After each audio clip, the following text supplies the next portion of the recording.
ఓ మానవా నీ పాపం మానవా యేసయ్య చెంత చేరి నీ బ్రతుకు మానవా.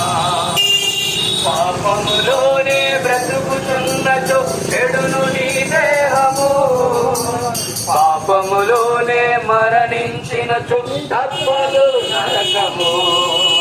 పాపములోనే బ్రతుకుచున్నచో చెడును నీ దేహము, పాపములోనే మరణించినచో తప్పదు నరకము.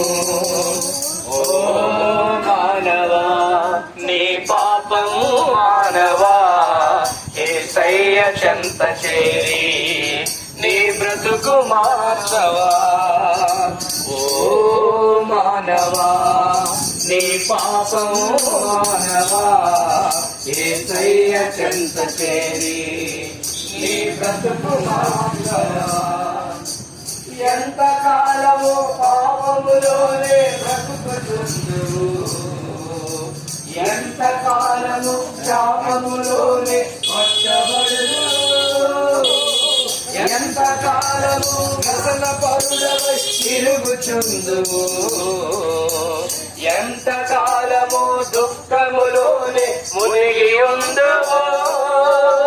యేసుని నమ్మి పాపము నుండి విడుదల పొందుము. యేసయ్య తన రక్తంతో నీ పాపము కడుగును. యేసుని నమ్మి పాపము నుండి విడుదల పొందుము. యేసయ్య తన రక్తంతో నీ పాపము కడుగును. ఓ మానవా నీ పాపం మానవా యేసయ్య చెంత చేరి నీ బ్రతుకు మార్చుకొనవా. ఓ మానవా నీ పాపం మానవా యేసయ్య చెంత చేరి నీ బ్రతుకు మార్చుకొనవా. పాపములోనే బ్రతుకుచున్నచో చెడును నీ దేహము. రక్షిస్తానని ఆలోచన చేస్తూ ఉంటే ప్రజలారా, ఆ పాపం నుండి ప్రతి ఒక్క పాపం నుంచి విడుదల కలుగచేసి ఆ వ్యక్తి మంచిగా జీవించాలని, సుఖ సంతోషంతో జీవించాలని, శాంతిగా ఉండాలని మనకి తెలియచేయడానికి యేసు ప్రభువు ఈ లోకానికి వచ్చి ఉన్నారు. ప్రియ దేవుని పిల్లారా, సర్వ సృష్టిని మొత్తాన్ని దేవుడు తన నోటి మాటతో కలుగుగా అని పలుకగా సమస్తమును నోటి మాటతో కలిగినవండి. ఈ భూలోకంలో మనమందరమును అనుభవిస్తున్నటువంటి యొక్క సమస్తము గాలి కావచ్చు, నేల కావచ్చు, సమస్తమును నోటి మాటతో పలకగా అవన్నీ కలిగినవి. అయితే దేవుడు మాత్రం మానవుణ్ణి ఆ రీతిగా కలుగ చేయలేదు. దేవుడు మానవుని ఎంతో ప్రేమించి తన ప్రేమ చొప్పున ఆ మానవుని యొక్క విధానాన్ని తన చేతులతో చేసుకుని నిర్మించి మానవుణ్ణి తన పోలికతో చేసి ఉన్నాడు. కనుకనే మానవుని నిర్మించిన రీతిని మనం గమనిస్తూ ఉంటే ఎంతో ఆశ్చర్యం కలుగు చేస్తా ఉంది. కనుక దేవుడు తన యొక్క జీవమును మానవుల్లోకి ప్రవేశింపచేసి జీవము గల వ్యక్తిగా మానవుడు ఉండి ఆ మానవుడు దేవుడితో సహవాసం చేయాలని, ఆ మానవుడు దేవుణ్ణి ఎల్లప్పుడూ అంటిపెట్టుకుని ఉండాలని చెప్పేసి దేవుడు మానవుని చేసి ఉన్నాడండి. అయితే మానవుడు దేవుడు చేసినట్టు దేవుణ్ణి మరిచిపోయి ఆ దేవుడు ఏం చెప్పినా అంటే దేవునితో సహవాసాన్ని మానవుడు పిలిస్తే మానవుడు దేవుడి నుంచి దూరంగా వెళ్ళటము ప్రారంభించి ఉన్నాడు. ఎలా, ఎందుకు అంటే ఆ దేవుడు చెప్పిన ఒక ఆజ్ఞ ఉంది. ఆ ఆజ్ఞను మానవుడు మీరి పాపమును కొని తెచ్చుకుని ఉన్నాడు. పాపము అనగా బైబిల్ ఈ విధంగా సెలవిస్తుంది. ఏమనంటే ఆజ్ఞ అతిక్రమమే పాపమని సెలవిస్తా ఉంది. కనుక ఈ లోకంలో మనము ఎంతగానో జీవిస్తున్న ఈ జీవితాల్లో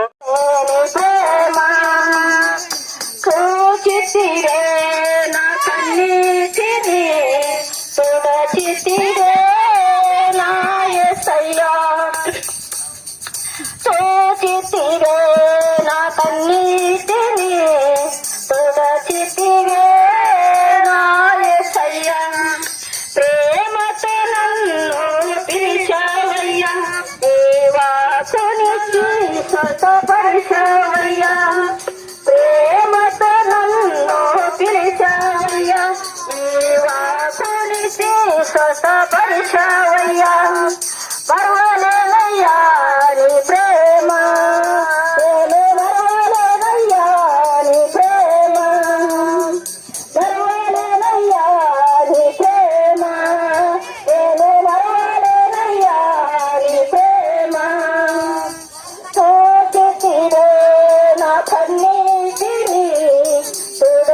చూచితిరే నా యేసయ్యా, చూచితిరే నా కన్నీటిని, తుడచితిరే నా యేసయ్యా, లొంగిపోయిన నా జీవితం, కృంగిపోయిన నా ఆత్మను, లొంగిపోయిన నా జీవితం, కృంగిపోయిన నా ఆత్మను.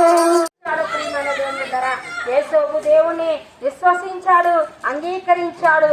అలాగనే ఎస్తేరుని చూసుకున్నట్లయితే దేవుని లేఖనములో ఆమె మరి ఏమి లేని దానిగా ఉన్నా కానీ దేవుడు ఆమెను ఎంతో ఆశీర్వదించి దేవుని అంగీకరించినందుకు ఎస్తేరుని దీవించాడు. ప్రియమైన దేవుని బిడ్డలారా, నీవు సొంత రక్షకుడుగా దేవునికి మరి విశ్వసించి విధేయులు అయినట్లయితే దేవుడు నిన్ను ప్రేమిస్తాడు, నిన్ను దీవిస్తాడు.